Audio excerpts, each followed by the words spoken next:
Hey, good evening, everybody. Good evening. This is it. Election day, election night. Maybe the biggest, most important election in the history of the country, certainly in our lifetimes. And this is the special election edition of the Will Marotti Show. Will Marotti here, your host, your common sense evangelist. And we are joined by a live audience tonight. First time ever. Yeah.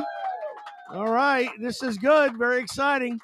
We've got a great show for you tonight. Let me just give you the breakdown. We've got a number of guests. We've got 5 guests, starting with David X Sullivan, a 30-year federal prosecutor, former assistant U.S. attorney in the state of Connecticut. David will be on.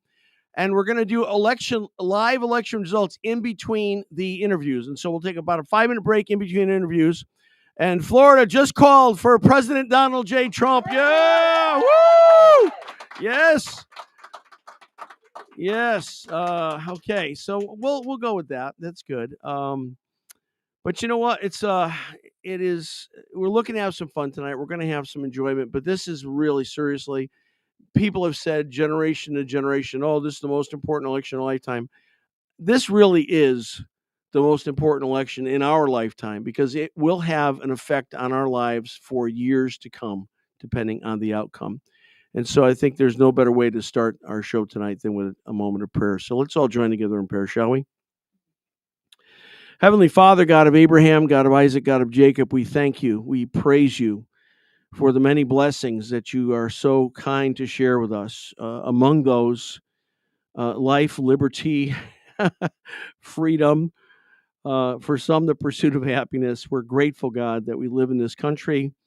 We're thankful that we've had a great place to ourselves grow up, to raise children, to work, to enjoy life, and we want to keep this country heading in the same direction for as long as is possible. And so that's why this election is so important tonight. And so, God, we pray. We pray there'd be a great awakening among your people. We pray for all of the believers who weren't going to pray. We weren't going to go out and vote. We pray that they will vote in the places that still are available to them. But God, most of all, no matter what happens in this election, we pray that for those of us who embrace Jesus, we pray that you'd help us to remember that you are still King. You are still Lord of Lords. And it doesn't matter who's president or what country is in power. You still have a plan. You still have your will and way. And so that's what we're looking for, is for you to exercise your authority. But God, we do pray that within your will, this country would be able to prosper and continue. And we believe that would be done better under Donald Trump. And so we pray for that tonight. And help us to maintain the right priorities and proper perspective in all things. And thanks again for the magnificence of the United States of America, the freedom that we have, that we the people get to decide. And so we thank you. We give you praise in Jesus' name. Amen. Amen. All right, we are excited. We've got results coming in. We're going to continue to check in with Fox as those numbers are available to us. And we also, let me give you the lineup. So we've got David X Sullivan coming in just a few minutes. We've got Natalie J. Beisner, who was a lifelong liberal growing up in California and then had an amazing epiphany and became not only a common sense conservative, but a person of faith. We've got Mayor Erin Stewart for the first time, Mayor of New Britain, and I wanted to bring her perspective in because she's one of the few female governors, and certainly in Connecticut, if not across the country. She's had a great run in New Britain. She's recently announced that she's not running for re-election. I want to talk to her a little about her future. Then we've got Kristin Sokoloff. Kristin Sokoloff is very involved in politics out in the Portland, Oregon area. And she's been a guest before, and we want to know, she's surrounded by liberals out there, but we want to get a feeling of that part of the country, how they think things are going. And then we're gonna finish up with former Governor John G. Rowland, and we're excited about that and looking very much forward to hearing what the governor. Nobody I know has a sharper mind when it comes to political things than John Rowland, and so we'll see that in just a few minutes. And let me say too that I want Donald Trump to win. I can't tell you how much I want Donald Trump to win, but as with anyone who is a Christian, you realize that you have dual citizenship. You're a citizen of this country, but moreover, more importantly, you're a citizen of the kingdom of God. And that citizenship always has to be predominant in terms of when you're making judgments and viewpoints. And so if Trump doesn't win tonight, I am not losing hope. I'm not despairing. I might go home and smash a few items just to get it out of my system. But, Kamala Harris isn't my savior. Jesus Christ is my savior. And I still answer to Jesus, and I still worship Jesus, and I serve Jesus, and I don't worship or serve Kamala Harris. But I do think, and obviously I think, would you say it's a fair statement to say the audience agrees that we should have Donald Trump as president? Okay. All right, it's decided in this room. We're already hearing some anecdotal evidence of things that probably shouldn't be happening in local polling places. People coming in without identification, people showing up at a polling place, couldn't speak English, had no identification. They were ushered in and told which boxes to check. I mean, these are stories that we're just hearing them, and that's why I feel so strongly. And I'm not really, I don't feel strongly about this generally because I am a federalist at heart. I do believe the states should have the right to control a lot of what happens, as opposed to the federal government. But this is one area that I think we just can't trust the states. States have different election laws. They have different laws for now so many ballot opportunities, whether it's absentee or mail-in. I really think the federal government needs to pass a law that would federalize election law and election rules so that whether you go to Pennsylvania, New Jersey, Florida, or New Mexico, it's the same election laws. Because I don't think we can trust the states. And I think that's what we're going to see over the next few days. If there is any question about this, I think we're going to see problems with states and their different kinds of rules. So Virginia's too close to call, but Trump's still in the lead. Clearly, he's gonna have a good night. He's gonna have a good night, but it's gonna get closer. Indiana declared for Trump, and 62%, which is pretty strong. Right now, we're looking at Trump with 105 votes and Harris with 72. Obviously, you need 270 to win. Now, this is not good news. I'm looking at these results. Bob Casey over his Republican challenger Dave McCormick, 70%, 70 to 26. That does not bode well for Donald Trump in Pennsylvania, not at all. And so we'll have to see. All right, hey, our first guest is on. Is that right? Am I correct? So excited! This is a great friend of the show, a good personal friend. He is a 30-year federal prosecutor, former assistant U.S. attorney in the District of Connecticut. He's now a partner in the group of Carter and English, which is a large law firm all over the country. And we're so happy to welcome David X Sullivan to the program. David, welcome. Thank you, Will. It's nice to be here. Hopefully I'm not echoing. No, you're fine. We're echoing, but that's okay. But we have a live audience tonight. Everybody say hi, David. We have a live audience tonight, and so we have the pressure. Provide Will, I have a question. I was supposed to join at 8:15. Isn't that correct? Yeah, but you were here early, so why not? Excellent. I'd rather be early than late. No, while you were out there, I didn't want to think we forgot about you. No. What's your overall feeling, David, about the election and how you think it might go? Well, I have to tell you, I've been asked that a lot in the last 24 hours. It really is in God's hands. I think the messaging is there for President Trump. And, for those people that don't like him, that doesn't make Kamala Harris a viable candidate or alternative. Mm-hmm. I'm just very concerned. I'm concerned about just voter fraud and the integrity of the process. Yeah. And I think we have a long way to go. When I heard that Arizona this morning said it would take approximately 10 days for them to have results, that's exactly what happened 4 years ago. So when I was joining, I heard you were mentioning the McCormick race in Pennsylvania. Yeah. Is he way behind? Well, quite a bit. It's about a 2-1 spread count with Bob Casey, and I don't think that bodes well for President Trump in Pennsylvania.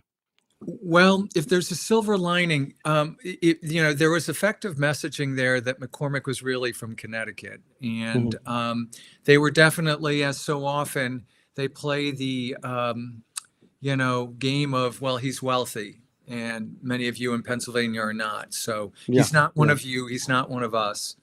Bob Casey is a Scranton boy. Yeah.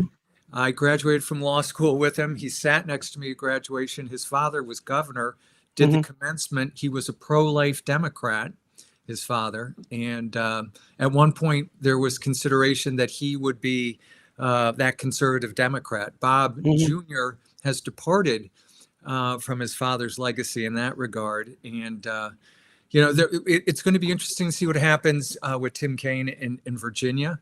And those numbers should be coming in soon. That may be a good sign. Montana, we'll see. Wisconsin, I think we're safe as Republicans with respect to the West Virginia seat. Looks like the governor justice the Republican should take that seat. So that 49 to 51 margin could be in play. Could be in play in Nevada with the former West Point grad who was injured by an IED. And, I would never rule out Kari Lake in Arizona. I think everybody nationally likes her. Hopefully Arizona will embrace her. That kind of got to be a nasty race, I think. But it got personal. But this has been a tough cycle. I don't think anyone can accurately predict it. I think we have to be... My apologies. I think we have to be cautiously optimistic, but early numbers are just that, early numbers. We'll have to wait, and then we'll have to deal with the aftermath, good, bad, or well, I think there is no indifferent here, unfortunately. Well, we just saw good numbers in the West Virginia Senate seat. I think held by Joe Manchin. I think it looks like it's going Republican. So. I think it's a pretty safe bet that the Republicans will take control of the Senate, and I'm praying that they'll maintain control of the House. But that's great, but that only ends up being a firewall against Harris if Trump doesn't win. So, Georgia's looking good for Trump. I mean, it's too early to call, but Georgia's looking strong for Trump. The number two issue of everything, by the way, I think they're very patriotic suspenders, David. I think those are just incredibly patriotic. And I feel like I only wear them election day. My wife hates them. She went out to pick up one of my daughters from dance. She said, "Are you going to change?" I said, "I don't have time." And I wouldn't have changed anyway. So, but thank you. Yeah. She hates the tie. She hates the suspenders, but thank you. No, I like the tie, but the number two issue nationally with people is immigration, and it bothers me to no end that Democrats will say, time and time again, we need, our immigration is broken. We need total immigration, comprehensive immigration reform. Well, the fact is, we have immigration laws on the books. They're very clear. They're not broken. But they don't want to follow them. So, I mean, on a legal side, David, what can we do? Let's say Trump wins, right? I mean, what can we do with immigration to enforce it? Forget about reforming it or fixing. Why don't we just enforce the laws that are on the books? Well, if you listen to Tom Honan, that's been the problem. They're not enforcing the laws, and there's been talk, and especially in that debate, that Harris was trying to explain that. Immigration's broken because Donald Trump sabotaged the proposed legislation in the Senate. And I so wish they would have developed that. There was, quote, bipartisan support because the Republican from Oklahoma, who was not going to run again, was supporting legislation that was not even proposed, hadn't gone through a House committee. And there were approximately 8 Democrats in the Senate that would not support that. All it was Bernie Sanders wouldn't support it. I mean, all it was going to do is codify what was going on right now. And the quote, new agents that they were talking about were not agents at all with arrest authority. What they were talking about is having people processing paperwork. And that's what they've been asking agents to do who entered that job to enforce the laws, not process paperwork.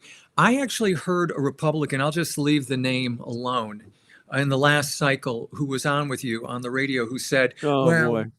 this is the problem.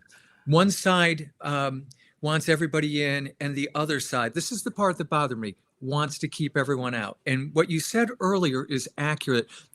Before all this, right now, legally, now I don't know who applies legally, we had over 1 million people every year coming into this country legally, more than any other country in the world. Right, and right. to simplify or oversimplify immigration like that it's incorrect, and it serves no one's purpose. I think what will happen, you've asked, what can we do about immigration? I think if Donald Trump is reelected, I think he will quickly look at the 94 executive orders that Biden rescinded upon entering office, and he will go back and start to rebuild that wall. And people don't realize there were contracts in place. There were materials purchased that they've been selling off on this during this administration for pennies on the dollar. So much of the media does not cover the news that's going on in this country accurately. I have no problem with people making informed decisions and have opinions, but if you're watching a majority of networks, you're not getting the full story. Right. And my people go, "Oh, you watch Fox," and I tell them somewhat proudly, my office has CNN on in the lobby of our offices about 7 hours a day.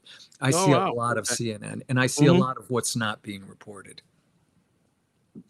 Well, I think it's amazing to me when you mention the media. There was a couple of weeks ago, the FBI released updated data and said where the Democrats are, violent crime is down, crime is down, crime is down. Oops, I guess not. Violent crime was up. And it was between when it was up and what they said it was down, is about an 8 or 9 point swing. I hardly heard that reported at all. And then the few times that it was talked about, people were condemning Trump for, scaring people, crime is up. Well, he was telling the truth the whole time. It was up. The FBI numbers were cooked.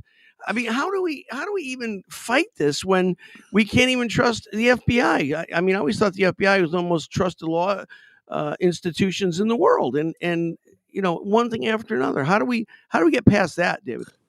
I will tell you, there's so much in what you just asked. I recommend to people, I do a lot of Audible books because I'm in the car several hours a day.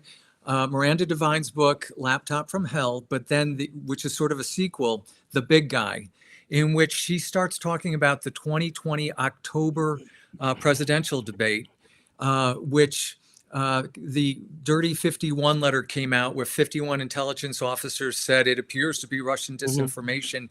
The FBI had that laptop for 9 months at that point. They knew it wasn't disinformation. They did not attempt to authenticate it. And they could have done that by looking at the emails to say Tony Bobulinski, Devin Archer, other business associates of Hunter Biden, where there are emails to those individuals. And they could have authenticated or verified that they did, in fact, receive those emails from Hunter Biden. The FBI in the last cycle went to Jack Dorsey when he was, I guess, the primary owner of Twitter, and they went to Mark Zuckerberg at Facebook. They interfered with that election. There's just no way to sugarcoat that. I was a federal prosecutor for 30 years, and I worked very closely with the FBI for many of them, not so much after 9/11. Their mission statement changed a little bit, but I can tell you there are really good people, but at the same time, I'm sorry, institutionally, it's flawed. I had issues when Chris Wray was appointed as the director after Jim Comey, because he was very close and had worked very closely with Comey and Mueller. And when Comey was acting attorney general, when Ashcroft was incapacitated by surgery, he went to the FBI. He went to the White House with Bush to reauthorize the terrorist surveillance program. Comey wasn't about to do it, and Mueller was going with him. And Wray, at the time, it's reported in the books, said, "If you guys are going to resign, let me know. I'll resign too." I mean, that just sort of shows you that he was just getting more of the same. Yeah. If you need to clean house institutionally and start again. The American public has a problem and with the FBI and others. But, Mhm. in fairness, there was a huge defund the police movement back in 2019 and 2020, but it wasn't just about defunding the police, it was demoralizing the police. Right. The Right. numbers that you're talking about were cooked. And it's amazing that the numbers were revised after that one presidential debate. Right. Just a coincidence, I'm sure. I will tell you a major Hartford paper that I won't mention by name, front page, also in our lobby, within the last year said violent crime is down in Connecticut. Does it have Read the name? article. Does it have the word Hartford in it? That It very well may. But you read the article, violent crime is down, but rapes and murders are up. Okay, really quickly, name 5 other violent crimes. Yeah. I mean, yeah. those are the 2 big ones, don't you think? They're up. And when you're saying about scaring people, there are people from my failed race of 4 years ago. When these numbers come up, I get texts from people, stop scaring the suburbs. Yeah. Because right. that same Hartford paper claimed I was scaring the suburbs about crime coming to their communities. Surprise, it's here. So well, you look at the gang that the vicious gang from Venezuela murdered the guy in Stamford. Now there's reports that they're operating in Stamford, so they're here in Connecticut. But going back to that debate, when Trump said violent crime was up, David Muir from ABC News fact checked him and said, "Oh no, well he was wrong. Muir was wrong. I never heard never recanted that. I never heard an apology." And this is I'm saying it's you're not just fighting against another political opponent. You're fighting against the entire legacy media. You're fighting against big tech. You're fighting against, in some cases, social media platforms. Thank God for Elon Musk taking Twitter over. I mean, at least that was good for us moving into this election. He quickly became a hero. Whoever thought Bob Kennedy Jr. would become a hero to the Republican Party and to people who care about the future of this country? If I mean, I have great respect for the Kennedy family and for President Kennedy and Bobby, and but the children, well, they do their own thing. But Bob Kennedy, really, he should get a Profile Encourage Award from the Kennedy Center for doing what he did, having the courage to stand up to his own family. I just want to go back to the local races that are going to be reported on tonight. Kamala Harris did one Fox interview, and Bret Baier was a gentleman, but she did not want to answer questions, wanted to pivot to Trump at all times. At all times, Trump. No message of her own. Right. Welcome to the life of every single statewide and local Republican candidate in Connecticut. I remember when Leora Levy was it was George Logan was being interviewed by WFSB, I won't use names, and said, well, he was asked, and this was 2 years ago, well, what can the Republicans do to change their future in Connecticut? And in my mind, I was like, well, could you start reporting fairly and accurately? Yeah. You ask very difficult questions to all of our candidates. Do you think 2 years ago, do you think Donald Trump should run again? Will you support Donald Trump if he primaries? This is the 2022 race. When did we hear from our incumbent federal elected officials, and it's not their fault if they're not asked the questions, do you think President Biden's doing a good job? Do you think Bidenomics is working? Do you think President Biden is cognitively fit to continue to run this country? Or if he ever was, because back in 2019, hiding in his basement, I think there were real questions even then. So I would love to see our media embrace all our candidates from all parties and treat them all the same way. Not special treatment for Republicans, just the same treatment for the Democrats. I think then we'll start to get traction and resonate statewide if we're treated. I don't care if a congresswoman was dancing when the governor had his birthday at the same day that something was going on in the Middle East. Ask the tough questions about the people who are representing us in state and in Washington. That's what frustrates me, really. Well, the other problem we have, and I'm going to let you go in about a minute, but the other problem we have in the state, we don't really have a strong state Republican committee. I mean, they're total moderates. I would call some of them rhinos. I won't mention any names. Ben Proto. I like Ben. It's a tough job. It's a thankless job. It is a tough job, but no money, no funds. Nobody is helping Matt Corey. Matt Corey's a great guy. I would love to see him retire Chris Murphy, but you know what? He's not even getting state support. And in the meantime, George Logan, who is not a conservative, is getting federal. Well, he was getting some RNC money backing for commercials. So I just feel like Connecticut. to Republicans is a waste of time and they don't even want to get behind their own That pains me. I will tell you, I'm optimistic about George. You know, I was running around New Fairfield the last few days, and it's a Republican town saying we have got to get every Republican vote out for George. Yeah, With Matt Corey, Matt Corey has a billboard I see on the I'm going to miss it now. And it's the Ayatollah, and it said, Chris Murphy got my regime $6 billion. What did he do for you? I know who authored that. I know who authored that. I called him today and said, that was yours, wasn't it? And he fessed up to it. Matt Corey and his campaign have done more with less. I mean, I'm really interested to see if he can break the numbers that Leora Levy and even Linda McMahon had. And regardless, they had much more money. Matt has done and I did not see his debate on TNH, but I heard he did very well. He did very well. I mean, he backed him up. He held his feet to the fire. He made him get back on point. I was so proud of him. Well, I'll end with this. In terms of the fifth, obviously, I would rather have George Logan as opposed to Johanna Hayes any day of the week. Whether or not I fully support Logan doesn't matter. I would rather have Republican SC. So I'm hoping that George does well. David, thank you so much. Always a pleasure, my friend.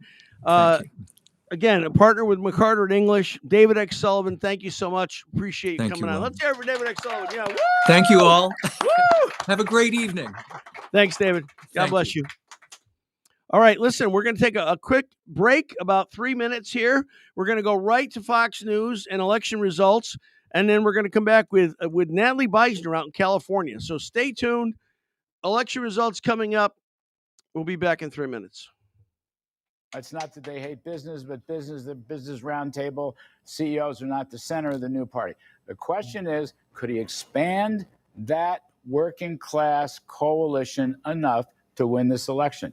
And give me another hour or two, and I'll try to answer that question. We'll try to get you some more data there, Larry. Charles, you know, the Republican Party has changed, but the issue of the economy, the vice president has closed that according to the latest polls. I mean, he was up big when you asked that question early, but as she closed, it got to within 2, 4, it was 6 points for us in the closing days.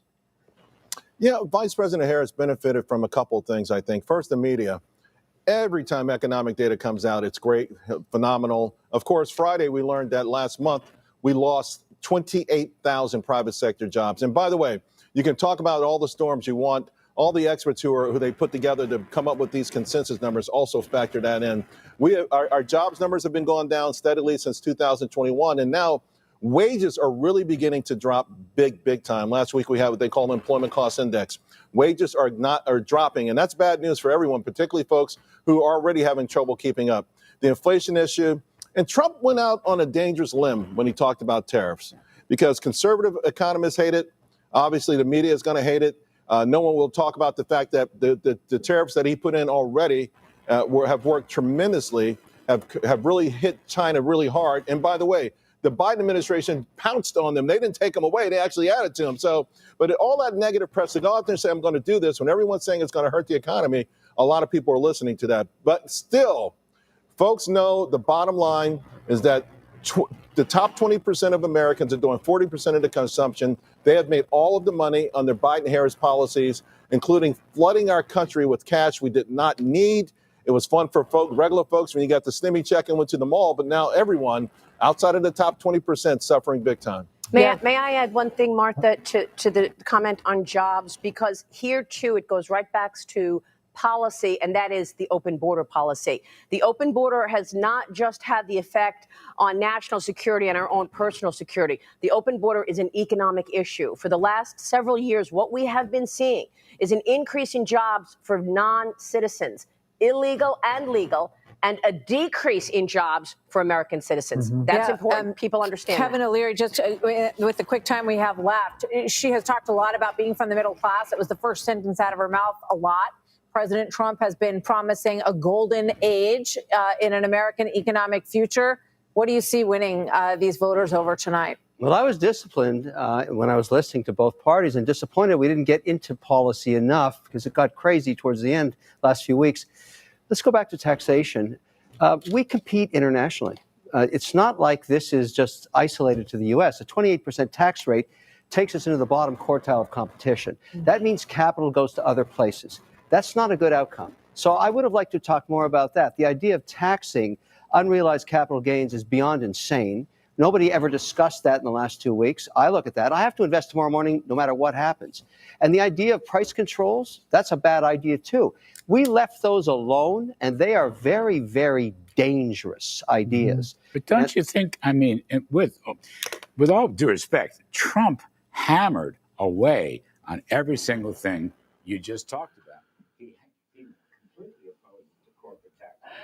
All right. Hey, welcome back, everybody. Election night here, Will Marotti Show. And it's still too early to call. It's too early to call. Trump's won South Carolina, but it's Harris 72, Trump 111 for electoral votes right now. We'll be flashing back and forth to Fox News. Arkansas just called for Trump, 6 votes. Yay, Trump. Let's hear it for Trump. Yay, Trump. All right. So we've got a live audience tonight. We haven't never had a live audience before. We're excited about that. We've got 5 guests coming in tonight. Our next guest, very, very special guest. Found her on social media. What an incredible story. I'm going to let her tell the story, but she's calling in from California, and we're so excited to get her back on. She's been a guest numerous times. So let's welcome, for those of you maybe the first time, let's welcome Natalie J. Beisner to the program. Woo! Yeah! Woo! Hi, Will. That's nice. Hey, how you doing? Get an applause. Good. How are you? Good. Thank you for having me. I just got yelled at about my hat in LA. So really? Okay. Well, you wore it though. You wore it. Good. So I've got a lot of new folks watching tonight. We've got new folks here in the audience live. Tell us a little bit about your background. How did it all happen? You grew up in California, pretty much a liberal. How did you get to where you are today? Yeah, I voted for Obama, and I actually voted for Hillary Clinton in 2016. Cried when she lost, and I'm hoping to cry for the right reasons this time. To cry tears of joy. Honestly, it was the response to COVID in Los Angeles. I was doing everything that was asked of me, and I stayed home, lost my jobs, followed all the rules. But then in summer 2020, when the BLM unrest happened, and it was clear that was okay to go out and protest or possibly even riot and loot, but it was still not okay to go to work. And no one really seemed to care to get us back to work or back to visiting family. I had a grandmother die unnecessarily alone, not from COVID or anything, but just because of the response to COVID. She couldn't have any visitors, anything like that. And that just felt like such a betrayal. And when I would bring it up to my liberal friends, I was called racist, and which is odd, but they kind of connected COVID to BLM. And if you weren't totally on board with the response to COVID, then you wanted Black people to die, I guess. I was called racist and selfish. And so I walked away from the Democrat Party because I had thought that the Democrats were for the underdog, which is something I consider myself, a person who needs to go to work, maybe needs to visit family, whatever, was in a weird living situation at the time. So, yeah, and the Democrats were crazy for longer than 2 years, but we had a mask mandate for 2 years and we had vaccine passports for 6 months. So they kind of proved me right. Yeah. You were kind of I wouldn't say rebellious, but you certainly had times during COVID where you didn't want to comply with the mask mandates and different things like that. How is it? You're in an election year. You're surrounded in California, with Gavin Newsom type people. Are you wearing the Trump hat as you venture outside your home? Yeah. Actually, after the first attempt on his life in July, I started wearing a bunch of shirts. I bought like 5 shirts and started wearing them, and I would get compliments, but obviously the hat is a little more triggering. I decided in the last week to start wearing it. Yeah. In the last week, I've started wearing it alone, because usually I would wear it at a rally or with company. But it's kind of, it takes a little bit of steeling yourself to wear it alone, especially as a woman, because people are crazy and LA is crazy.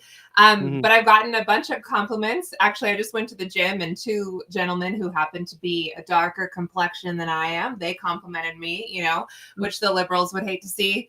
And then I did have a man yell at me just now, F Donald Trump, but a little more profanely, and started screaming all sorts of things at the top of his lungs. So certainly there are crazies out there. I know it for sure could have been worse, but I also, I get a lot of compliments. I get a lot of, go Donald Trump. So I feel like the sentiment has shifted. It's definitely cooler to support Donald Trump now. It's more acceptable, even in Los Angeles. All right, my wife and I watched the Reagan movie a couple weeks ago, and it was really eye-opening to see that, and I heard stories about this, but to see it acted out was really touching. Reagan and Tip O'Neill, the head Democrat at the time, Reagan's president, and you could see that they had a natural affection for each other. And when they're out in front of the camera, it was dog eat dog, and when they're in the House, the Senate, those kind of things. But afterwards, they'd go have a beer together, or they'd go have a scotch together, and they could talk about things.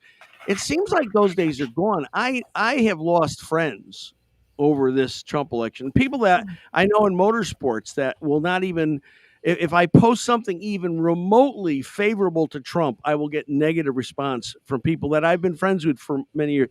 Have you lost friends out in California? I mean, you've been there your whole life. I mean, what's that been like? Yeah, absolutely. I lost friends, which is bizarre because they were people who liked me before, obviously, and knew me. And it's very odd to me to cut someone off based off of a vote because I'm still the same person. And it's irrational to think that I woke up one day and chose Nazism or something, or that I was always a Nazi and then Donald Trump, and I voted for Hillary Clinton and then Donald Trump, made me feel more comfortable being out and proud. I mean, that's not a rational explanation for why people like me, or obviously people like RFK or Tulsi Gabbard or Joe Rogan, who's a big liberal, it's not a rational explanation for people shifting. But it seems to be the only one that they have. Unfortunately, I think that as long as we have legacy media, which is maybe on the way out, it looks like it. I think it'll take some more time. I think that that's the way it's going to be, because I don't know how you solve, of course, God can do anything. So short of a miracle, I don't really know how you solve the equation peacefully and move forward when one half of the equation thinks the other half is actually evil and racist and all that. And so, if that's in your mind, that he really is as bad as they say, and the only reason you could support Trump is not an honest reason or a moral one or even a neutral one, but really just that you're a racist or whatever, well, then how do you stay friends with someone? How do you keep that line of communication open if that's really what you believe? And I think a lot of people, unfortunately, are I was never that far gone. I really did hate Donald Trump. But my parents supported him, and I didn't cut off my parents because I love my parents more. Yeah. That's hard for me to understand, but these people are really, really indoctrinated. I always thought this was kind of a joke. I didn't really take it seriously, but people talk about Trump derangement syndrome. I've come to believe there really is such a thing, and it's affected people. There was a poll revealed 2 weeks ago. 28% of the people that were surveyed said that they had lied to a family member about who they were going to vote for. So if you're at a point where you're lying to your family, and they're not lying, there's no Harris liars out there. All the Harris people are, bragging about it. But these are people who are voting for Trump and are going to lie to their families so their families don't know. 28%. I mean, that's a huge number when you break it down across the country. Do you think we're ever going to get past this? Do you think we're ever going to get to a point where we can disagree agreeably, or is this hatred built in? Is it baked in, so to speak, at this point? Not until legacy media is defunded. No, I don't think we can get past it. And unfortunately, I do think, practically speaking, again, unless God really works a miracle, I think we're headed to a place where and I don't want to be a downer. Yeah. I just don't see how we're headed to a place where the only way to solve this is via very crude means, in a way that we don't want to do, in a way that no one should want to. Sure. But you cannot reconcile this when we have legacy media spreading lies for over 10 years. And I don't know how this, because it's not going to go away with Donald Trump. I mean, obviously, this is probably Right. the last time Donald Trump will ever run, including if it's not called for him. And this movement, I don't think they get it, is not going away with Right. The Donald movement's Trump. not going away. Trump might go away, but the movement's not going away. And Absolutely even right. if the movement did go away, we've already seen them call DeSantis Death Santis, and we've already seen them say Vance is even worse. They're going to lie about abortion with Vance and IVF with Vance and all of it with they're going to do the exact same thing no matter who it is that ends up being the Republican nominee. So they won't even let the movement end, even if it would have gone away when Trump goes away. And so I don't know how we're ever going to be able to fix this as long as the media continues to be basically a propaganda arm for the Democrat Party. Yeah, I agree. I think it's going to be very painful moving ahead. Well, listen, thank you so much. I know you're calling out from California. Appreciate you so much, and keep wearing the hat. And hopefully, we'll have a good report in the next day I or hope two. so. Thank you. Thank you, Will. Hey, everybody, Natalie Beisner. Oh, Bye. Thanks again, Natalie. All right, we're going to take a real quick break, another 3 minutes. We're going to go back to Fox and election results. Nothing really has changed. Should be some big announcements in the 9 o'clock hour. We'll see. So whatever you're doing at home, grab some pizza, grab some soda, bathroom, whatever you think is necessary. We've got pizza here. People are eating and enjoying it. I'm going to go grab some in a minute. We'll be back in about 3 minutes. Stay with us. The margin in that county is 10% or less. If you see a shade of red, like a rosé, it's happy hour somewhere. If you see a shade of rosé, that's 10% or less too. So those are the counties that we want to watch. Let's look at the vote margin now for Georgia. This is interesting, right? So we just went over there on the board and we showed you the metro counties throughout Atlanta. Let's find out where the outstanding vote for Georgia is at the moment. So what we want to do here, the deeper the purple, the more outstanding votes. So you can go to the more populated counties, perhaps like DeKalb County. You can look at DeKalb on the map, 0% in the upper right-hand corner. Can't know anything from DeKalb. But what about Fulton? Fulton.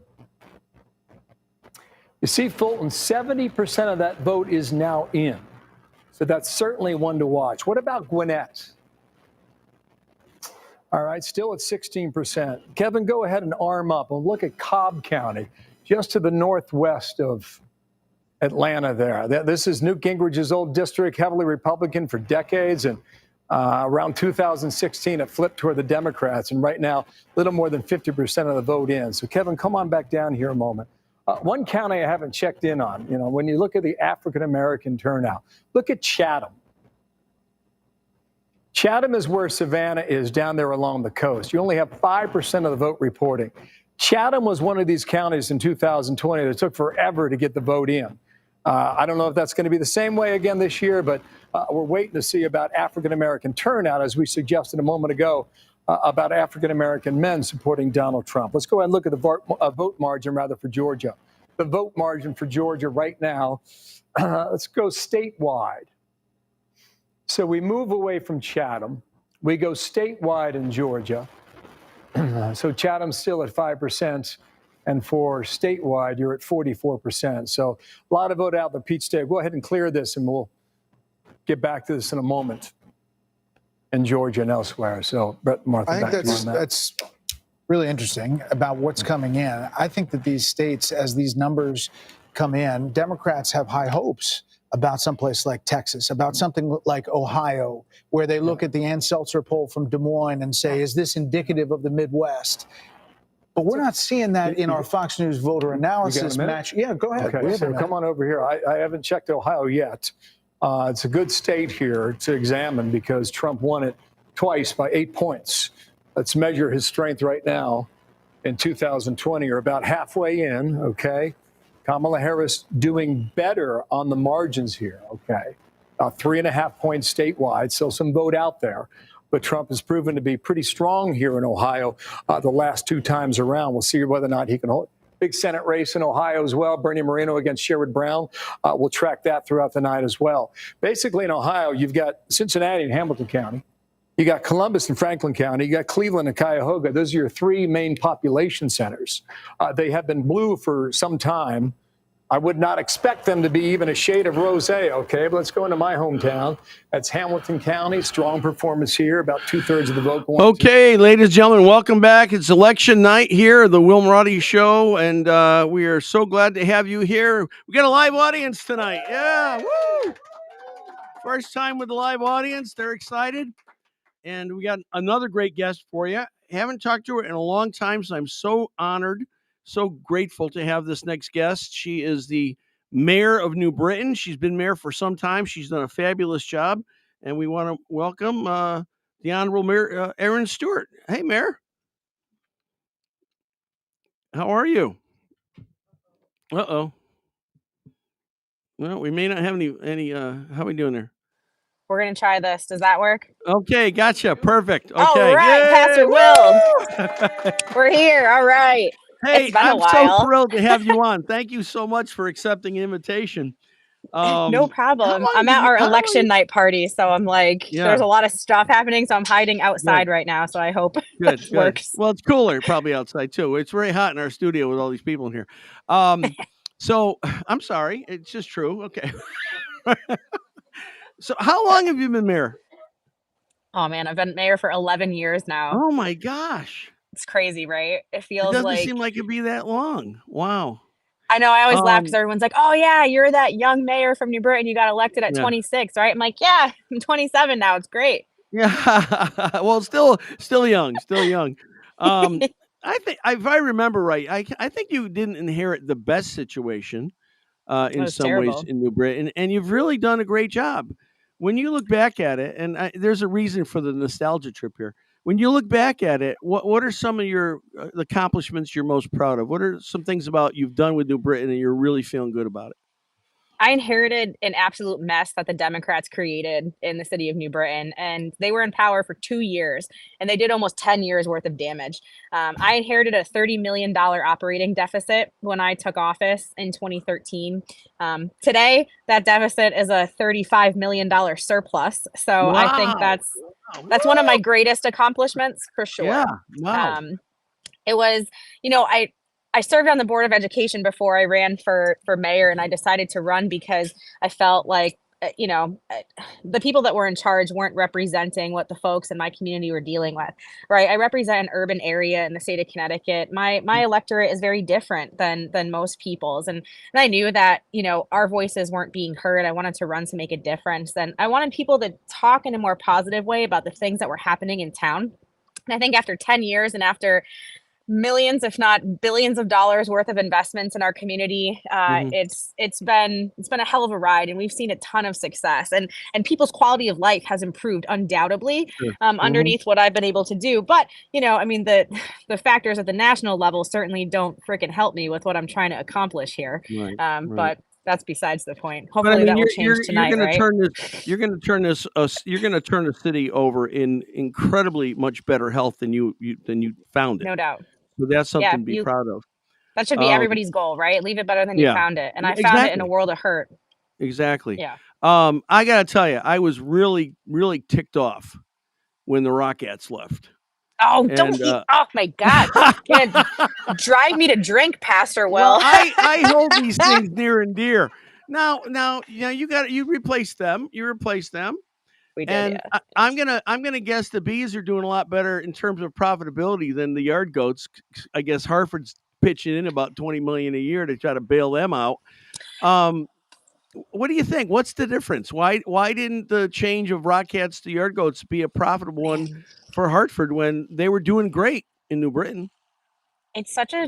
I'll just be very frank. It's such a stupid decision for a municipality to get into that business, because the cost of building a municipal stadium is insane. The city of New Britain spent $20 million. This was back in 1994 to build New Britain Stadium. And it was a dumb investment back then, to be quite honest with you, just because we finally finished paying off those bonds just 2 years ago.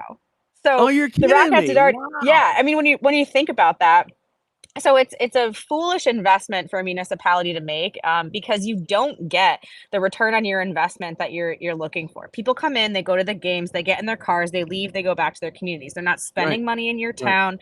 They're not staying and hanging out afterwards. And if the town doesn't have an agreement to make some type of profit off of parking or rentals or whatever, you're never going to make anything back. I Right. mean, the Rockhats was a good run. Professional baseball has been in New Britain since the 1980s. It started with the Boston Red Sox affiliate. Sure. It was the New Britain Red Yeah. Sox. Fun Right. fact. And the Bees are great. Listen, it's a very different kind of league. It's collegiate. It's not as long of a season, but it's good for the young families and young Sure. folks that we have that are still coming to the ballpark. And I'm happy that there's still a use for it, to be quite frank with you. Good. Yeah, I never could understand municipalities wanting to get involved. If you can't fund it privately, I don't think you should do it at all. But that's just Or there's me. got to But be some type of public-private partnership where the yeah, municipality is going to benefit and be able to pay right, their share on it. Otherwise, it falls on the backs of the taxpayers, and right, I'm not really right. sure, how that looks for anyone. Yeah. What's it like in New Britain in terms of the political climate? You're one of the few Uh, women, mayors in relatively speaking. I mean, there's a lot more sure. now than there were 20 years ago, even a lot more than 11 years ago. But what's the political climate in New Britain for a Republican female mayor? So it's tough. Listen, I have uphill battles constantly. I mean, Democrats outnumber Republicans here. It's almost 6-1 registration. We Wow. are, yeah. I don't get elected without Democrats. Let's put it that way. And so, I didn't realize it I was often, that bad. Wow. yeah, I often get criticized for the types of campaigns that I run, because I don't talk about, real red meat Republican issues. But let's Right. be honest, I Right. can't. That's not who is voting for me. Sure. And it's good, right? There's a way, and things that I talk about are all centered around money and taxes and handling the city's finances and taking care of our kids and changing our education system and things that I have to talk about in a community like New Britain that are very important to the families that live here. But you do have to run different types of campaigns. You have to run different Sure. types of candidates. I Sure. actually pull Democrats to come run with me for city council. So we do things very differently. And that's the appeal factor. And that's what people like, because at the end of the day, most people don't like that polarization. They don't like the one side or the other. They want to know that, they have people that are going to listen to them regardless of who their party affiliation is. And it works out well for me here. But I understand that, if I do take it to a different level, things will have to change. But that's what I got to do here in New Britain. Well, maybe I was going to go there, but I really wasn't going to go there. I mean, obviously you're not running for re-election, and I know I'm you so got a sad family, about that. so that's a big responsibility. How's that going? How's Yeah. family? So I have 2 kids now. So Lena is 4 and Nikki just turned 1 Oh 2 my weeks gosh. ago. Yeah. It's crazy. I mean, my life's nuts. Yeah. But it's good, right? They certainly keep me busy. There's no doubt about that. But life's definitely changed from when I first ran for mayor. That is for Yeah. sure. Yeah. So what may the future hold for Erin Stewart? Any I'm thoughts? so I'm sad that I'm not running for mayor again, right? Yeah. Like this has Yeah. been, I mean, this has been part of my identity for the last Yeah. 11 years. I Sure. love my job. I love my city. There's no doubt about it. It's the right decision for me to make though. Okay. 11 years is a long time. It is. And, I knew I had to hang it up and pass the baton on to someone else. You can't be mayor forever. And Well, for William me, Dickinson was. William Dickinson oh was my mayor of gosh, I know Wallingford for 38 Wallingford. years. 40 years. I don't know that I have that in me. And now I got to figure out what's next. And, I said there's certainly a lot of pressure. There's no doubt about it. I'm getting questions left and right. And I would be honored and love to carry the banner for the Connecticut Republican Party to move forward into the future here in statewide elections. But there's things that I have to do to get myself and my family at that point. And so I said, all right, I'll announce I'm not running for mayor again. We're going to take the holidays. I'm going to seriously talk this through with my husband because he's a big piece of this too. And he's not a political person at all. So Really? it's like, No. Okay. yeah, That's good. he's like, you do you, but I'm not really sure how I feel about all this. His most worry is who's going to feed the kids. Yeah. Yeah. Well, So we got to talk about honestly, that. I've never been a big Governor Lamont fan. I mean, I think he missed his calling. I think he really would be good, like organizing music festivals at Woodstock. I think he'd be really good Used at that. car salesman. He'd Tie be dye great at shirts. that. I mean, let's hear it for Ned Lamont with tie dye shirts. Ugh. So Gosh. I think, you're kind of the CEO of New Britain. I think it would be a Mhm. natural move to be the CEO of Connecticut. Yeah. It would be an honor, right? It really would be. I just have to make sure that I'm in the right mindset, and Right. I also have to make sure that our party is in the right mindset Right. too, and Right. that they're ready for a candidate like me. I also want to take a real hard look at the numbers and the data and the polling that comes Mhm. out after tonight Right. to see and make sure that people are ready for change. Because there's a good chance that he does run again. If he Yeah. runs for a third term, it's going to be tough. He is incredibly popular. I do think that popularity is waning. There's no I doubt do. about it. But when you look at that polling data and you look at how do people feel about living in the state of Connecticut, are you happy? Do you think it's going in the right direction or the wrong Right. direction? Those Right. are numbers that are important for me because I want to see that there's an opening. Sure. I mean, you look at Connecticut's got the highest energy costs in the lower Ugh, 48. We're the fourth or fifth worst state to retire in. We do have good terrible. health care. We can't argue that. Connecticut's got great health care, in terms of term of life. People live a longer time in Connecticut. But we've got high taxes. I mean, there's a lot of things that it's tough for me as a pastor. I'm still losing families out of to other states. It's tough for me to make a case for someone who may be close to retirement or just retired why they should stay in Connecticut. And when they can go to any number of states and live a better life just moving from here to there financially. Impossible. So It's it's impossible. tough. It's so unaffordable. And again, when you look at where I represent, the community that I represent, where people are just scrounging to get Mm, by. I mean, like mm, everybody lives paycheck to paycheck here mhm. because they have to. You can't make $50,000-$60,000 a year and survive in Connecticut. Yeah, And unfortunately, that's where most of my families fall into. yeah, yeah. And where does that leave them? That leaves them reliant on a broken system that is not doing anything to support them. And then they still Right. vote Democrat, which is like beyond me, I but don't get it. whatever. It's like Stockholm syndrome. I don't get it at all. But It that's is. It's it's just bizarre. it's But crazy. those are the things that we would have to talk about and highlight. Mhm. This is broken in Connecticut. You have the highest wealth gaps in the nation. You have the highest achievement gaps when it comes to education in the country too. And Mhm. nobody's really like doing anything to fix these because we live in our little fiefdoms and we just want everything to be perfect there Yeah. and we don't want to worry about anybody else. But we're not succeeding collectively together, and it's because of a lack of leadership from the top down. Hands Mhm. down, that's the result. Ned Lamont's too worried about going to Grateful Dead cover concerts. Well, let's be honest. The audience liked that one, by the way. Let's It's be the honest. belt. It's the belt. Like, why? Why do we wear that belt everywhere constantly? His I belt. don't know. He gained his popularity through COVID.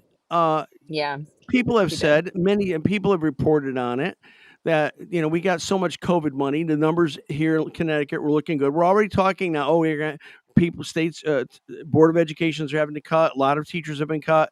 We're looking at potential deficits coming up. So I think the bloom's going to come off that rose, and it might be I think it's time going to for happen this session. a new candidate, a new person to lead. So So this session, timing is everything. you're gonna see this start coming to a head. You're gonna end up in a budget discussion that's not as rosy of a picture as what he's been painting for the last couple of years. There's Hmm. certainly some big deficits that he's gonna have to tackle. You also have, it's just that the municipalities' mismanagement of COVID funds that negatively impacted education systems and healthcare systems. Right. They banked on this money, and then it didn't exist after the fact. I I don't mean, and that you're understand laying off how. teachers and paraprofessionals all over the place. And it's not just one How or two, it's stupid. dozens of towns, Oh municipalities. yeah. We're counting on COVID money. You don't plan budgets on COVID money. You plan special projects on COVID money, but you don't plan budgets on COVID money. Just hard to understand. How So let foolish. me ask you the last question. How long of a Sure. time frame do you think it might take for you to analyze the data, get the feedback, Mm. get your husband on board? How long do you think it might take before you're able to make a decision? After the holidays, for sure. I say January, February timeframe, Yeah. and I say that because I think that I need to make that decision then. Yeah. Obviously I'm a very different kind of candidate than candidates that we have had before or who we have Mhm. seen. I'm not independently wealthy. I can't just write a check for $20 million to my own Right. campaign. I Right. will have to give myself a very long runway to raise Mhm. money and Mhm. do it the right way. Yeah. Um, So I know that my clock ticks there with making that decision pretty soon after the new year. Sure. Well, Which is listen, early. It's early. I remember when you were elected. I remember early conversations I had with you, and I'm so grateful that I haven't talked to you in a while. So I'm so grateful that you came on the show tonight, and I want to wish you the best. And if I don't see you before Pastor Christmas, Will. Merry Christmas, Happy New Year. Hopefully, Likewise. I will. Hey guys, let's give it up for Mayor Stewart, Erin Stewart, everybody. Thank you. God bless you. Let's go. Okay, Hopeful good news tonight for Republicans across the country. That's what we're looking for. Thank you. Erin Stewart, everybody. Thank you. All right, we're going to take a quick break, and then we're going to come back at 9:15 with our next guy. We'll be back before 9:15. We're just going to take about a 4 or 5 minute break right now so the host can get a piece of pizza. And then we're going to come back at 9:15 with Kristin Sokoloff from Portland, Oregon. It's going to be great. So let's go back to the Fox announcement. The audience, how you doing? Are you all right? You hanging in there? Let's hear it. Come on. Woo! All right. We'll be right back. Stay with us. America is watching.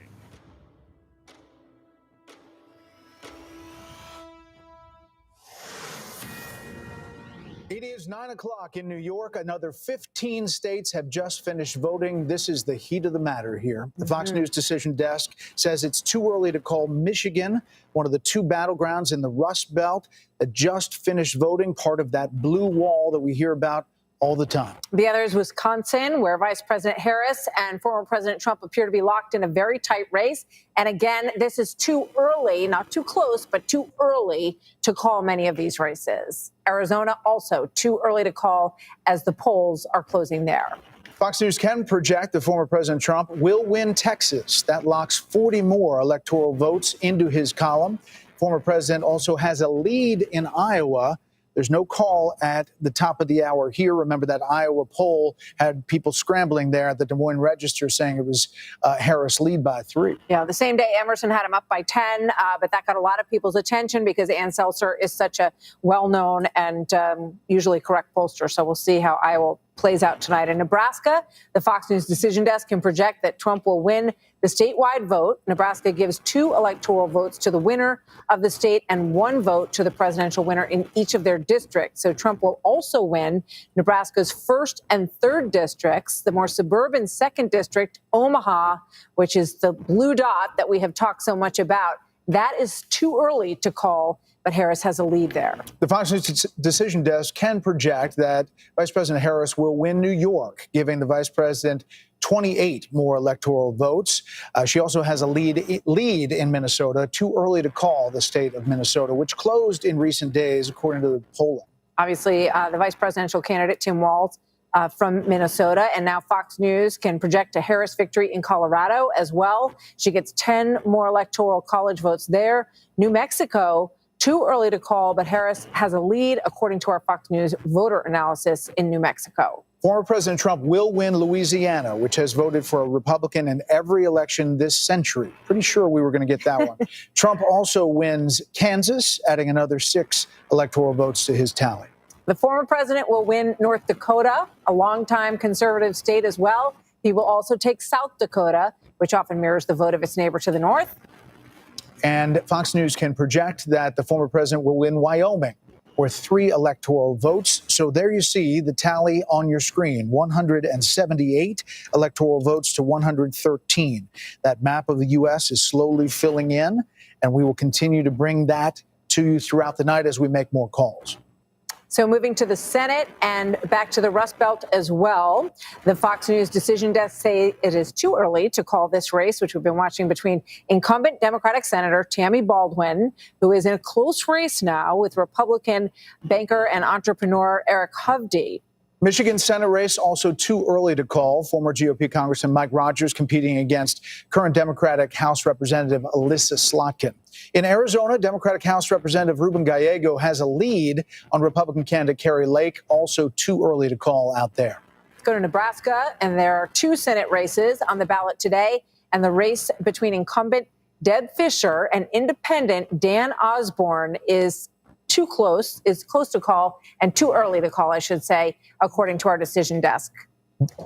Fox News can project that Republican Pete Ricketts will continue to serve as a Nebraska senator. In Texas, two-term Senator Ted Cruz is locked in a close race against current Democratic Congressman Colin Allred. Too early to call that race, according to the decision desk, but they can project that Minnesota's Democratic Senator Amy Klobuchar will sail to a fourth term. New York Democratic Senator Kristin Gillibrand will win another term in the Empire State, and Democrats will hold their seat in New Mexico, where Senator Martin Heinrich defeats Republican Nella Domenici. Daughter of the late Senator Domenici. Yes. North Dakota's GOP Senator Kevin Cramer will easily win a second term. And in Wyoming, Senator John Barrasso will also win re-election as he serves as the chair of the Senate Republican Conference. So let's take a look at how the Senate is stacking up at this hour, 9:04 on the East Coast. And we have 46 Republicans. The one flip, which we have mentioned, is West Virginia, waiting for other states that are on the bubble and close and early at this point in the night. 37 Democrats are hanging on to their seats in the United States Senate. I think this is like where everything starts to gel. Exactly. And we start to get more of the hard numbers. Let's go to Bill at the billboard. Yeah. Harold, I'm sorry, Texas went to the Republicans. No, I just think the numbers. I'm only looking at some of the popular vote numbers and how the candidates performing with minority voters in urban and suburban areas. I'm just joking with you. Bill, what do you got? Go blue. Okay, so a couple things here. Go blue. What are you talking about? Michigan. We'll be at Ohio in a moment here, Harold. Hang on one second there, Bob. Okay, just want to show you this. This has got to be your target right now. Fulton County, heavily populated, and a ton of votes there. Okay, that hasn't really moved. So the estimated number of votes still out is about 30%, and Kamala Harris hanging in there with 7. She's going to win the county. Okay, question is the margin. The question is whether or not Trump is chewing in this African American male vote that we were talking about. Because I want to come up to North Carolina. I'll show you a county. Okay, this is rural, and it's also African American. 47% African American. It's a small county here. It's called Anson. All right. Trump's winning, okay? What's that mean? Okay, this is Biden 4 years ago by 4 points, okay? So Trump right now flipping that county. Is there a minority vote out there that is helping to buoy his campaign? It's something we got to consider. Another thing I want to point out, just while I got you here, okay, guys? This is the part of the state that was racked by that hurricane, all right? This is Trump territory, all right? 61%, 68%, 81%. But come in here for a little bit. This is Buncombe, all right? This is Asheville. You expect this to go blue. Indeed, it has right now, about 2/3 of the vote. No, sorry, 60% of the vote in. She's got 2/3 of the vote right now. But these counties here, you just wonder if there's an effect here, all right? Because 53. This is Transylvania. I was checking this out a short time ago. This is Rutherford, 72, but a lot of that vote's still out there. Why am I showing you this? Because your comparison for percentage is that you expect Trump to do well out here. 72, Henderson, 58, Haywood, 62. So we're going to see through the night whether or not that storm damage had an effect on the vote turnout in North Carolina. Just keep that in mind as we move through the night. Also, I was just poking through here in Ohio. We saw this a moment ago based on a percentage spread. It seems like Trump is upping his number. Hey, everybody. Welcome back. We're here at Election Central, the Will Marotti Show. And for the first time, a live audience here in studio. Wow. Yeah. That's, it's so much more fun when we're able to have the audience here and be able to get feedback. It's wonderful. We just had a great conversation with Erin Stewart, and we have a camera. There we are. Okay, good. Thank you. So we've been watching this, and I got to tell you, I don't know about you guys in the audience, but I'm kind of surprised right now. I felt like it would have been more Trump than it has been. Particularly when you know that the issues are the economy, so big, immigration, so big, so important to people. I don't know that we ever expected him to win Michigan. It would be a nice thought. I mean, they're saying too close to call, only 10% of the vote in. I just was kind of hoping we'd have more positive results. And this now again, only 18% of the vote in Pennsylvania, but it's not exciting. And I said that I thought this Casey McCormick race was going to be very important because, um, Casey is just mopping up McCormick, and I don't think that bodes well for the President Trump. But again, it's early. It's early, and a lot of things can happen. I guess what I'm surprised about is with all of the gains that Trump has made with men, with all the gains that he's made with Latino, with all the gains he's made in the black community, I just felt like this would be a bigger run quicker. Here we are again. It's a little after 9 o'clock. It's not crazy or anything, but I just expect it to have a little bit bigger lead now. And we love Trey Gowdy. Yes, we do. What do you guys think? How many are surprised it's not bigger Trump right now? How many of you it's about the way you thought it was going to go? Yeah. Okay. All right. Well, it's still early, and again, I never thought we would have the results tonight. I always thought it would be at best early tomorrow morning, if not later tomorrow morning. So we'll see, but we're going to keep watching. We got some great guests coming up still. In a few minutes, we're going to have on from Oregon, Kristin Sokoloff. She's been on the show many times, and she's got a great story and a great following. She's got a great Instagram presence, and she has a great podcast, the Dirty Side of Leadership, and just fabulous. I again another gold find on Instagram. That's how I first discovered her, as well as Natalie Beisner. So we'll talk to Kristin in a minute. I'm just hoping. I'd love to see one big one come through. I'd love to see North Carolina come through Trump, just so that we get some idea here of what we're looking at. It's still a long way to go. It's a long night, and Trump is leading, but the battlegrounds are too close to call, and we just don't have a real good gauge on these states. I was expecting Georgia to be much bigger and much faster for Trump, because he's been leading there. The polls have been consistent. Trump has been leading in the battlegrounds for the last 5 or 6 weeks, and Georgia has been consistent all through that time. So I am a little concerned. I'm not hitting the panic button yet, but I am just slightly concerned. And there's Ted Cruz. Ted Cruz doing well. I think he's going to maintain that seat. Josh, to your question earlier, I think Cruz is going to be fine. I think everybody is expecting the GOP to take over the Senate. The question is, are they going to retain the House? We need to, because if sorry, if Harris does win, we need a strong firewall. I mean, again, the executive orders will be out of control, but well, again, it's very early. It's very early, and I still think Trump will prevail. And we'll see that as the night progresses. So as I said, I don't know, probably 6-7 months ago, I discovered somebody on Instagram, and very outspoken, very smart, very sharp, very much involved with political action in that part of the world, which is in the Oregon area. And I really like the fact that she was a moderator for a Ben Carson show, which a lot of you know. We had Dr. Carson speak here a number of years ago, so we love Ben Carson. So we're really happy and grateful to have our next guest on. She also has a podcast, The Dirty Side of Leadership, and I've had an opportunity once to interview her podcast co-host there. So here we are. Let's give a warm welcome to Kristin Sokoloff as she comes on. Hello. Yay! How's it going? Got the live audience tonight. Yeah. All right. It's How exciting. are you? Wearing Doing the well. red colors tonight. Good. Very Republican. Yes. Yeah. So how are you feeling about today? I felt confident until I was looking at Pennsylvania. Yeah. And there's got to be some cheating going on there. I know that they were calling police there. That's the last I saw on Pennsylvania, is that there was some obvious cheating. But overall, I've been feeling pretty calm. I feel good. What about you?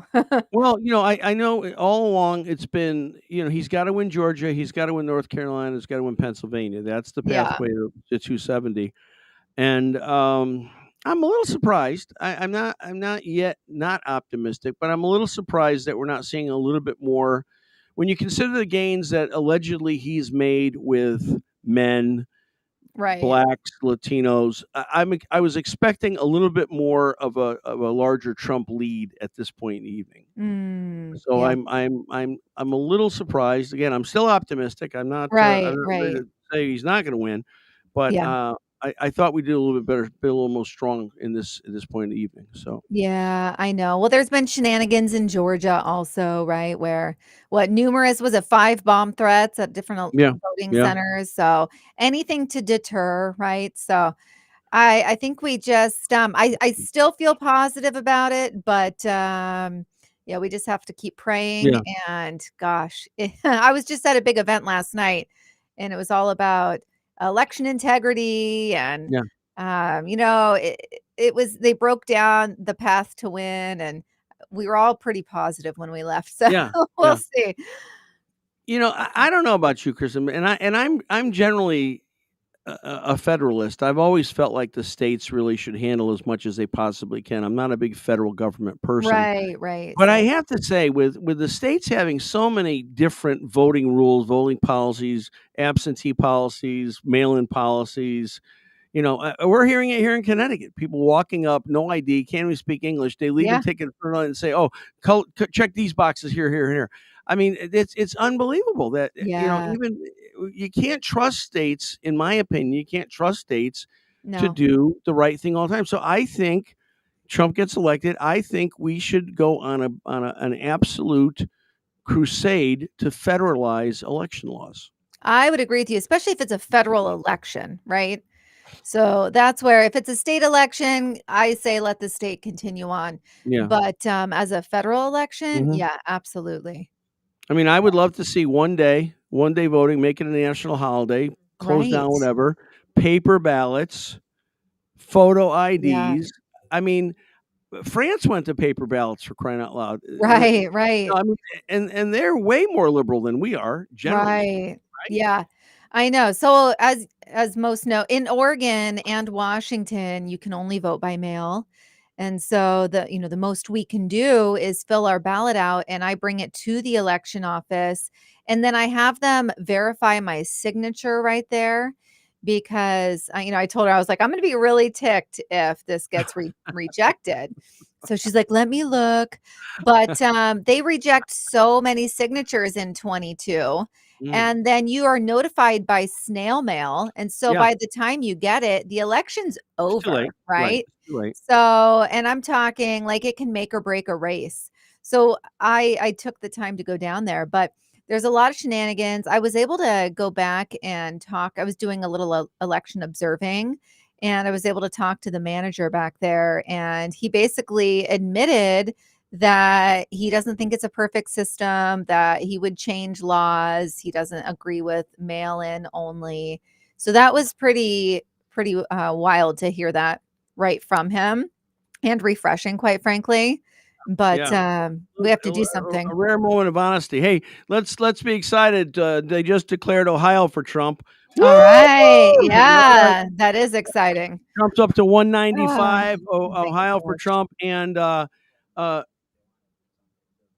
really? Okay, so we may have a report on North Carolina coming up. Rick Scott Wow. has been called the winner in Florida, so I saw another that. state for Yes. us. So maybe That's you're a good great. old brought good reports since you've been here. Hey. You are. I don't know if I'm going to guess Oregon is pretty progressive. I mean, Oh, yeah. Connecticut's pretty progressive. You're surrounded out there.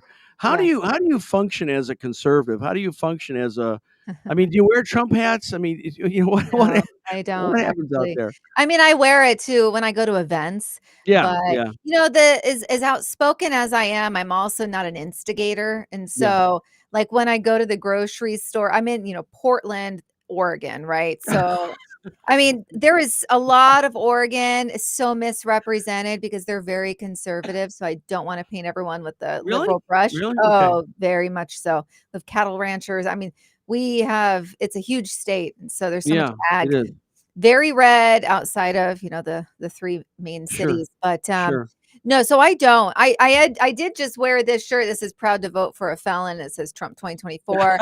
And I was just at the grocery store, and it's kind of one of those little earthy grocery stores down the Yeah, street. yeah. And the guy on his name tag, it said they, them. It was a clear dude, like pretty obvious dude with a beard and everything. Said they, them. And he was really being just kind of snotty towards me. And I had my purse on. So I don't even know how you would have seen it because it was crossbody. But anyhow, it made me kind of hopeful. I was like, I wonder if they know they're losing. Yeah. So, but yeah, I don't instigate. We went to vote this afternoon, and as we were pulling in, there was 2 older women with a large sign, and the sign said, "Hate will not make us great again." And I rolled down the window and said, "Neither will stupidity." All Oh, right, good for you. I appreciate that. I can't take it. I just I know. I know. I mean, I do stuff like that. That's for sure. yeah, But I don't, yeah, I don't fly like a Trump flag in front of my house. I did yeah, for like 5 minutes in 2020, and we had sure, eggs thrown at the house. I mean, it's like, really. I just, I'm not willing to Well, just and you got kids too, so you don't wanna, exactly. I mean, you if know it you wasn't know for the kids, it would be different. we had for the first time, I mean, our church is celebrating 25 years in December. Oh, wow. And first time ever, in the middle of the service, we had a very conservative speaker talking about the responsibility that people who embrace Jesus have to Mhm. make sure their vote counts, not Right. voting for personality, not popularity contest, but voting for the party that best represents our biblical Yes. values. And he was pretty strong. He was pretty strong with some of the stuff he said, and I was glad. I wanted him to do that.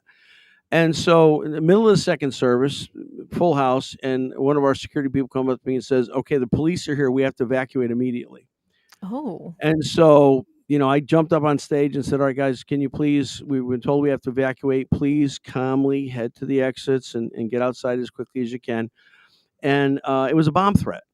Oh And my so, goodness. and again, we've never had anything like this. But then I Wow. found out there was another church 2 towns over had a bomb threat.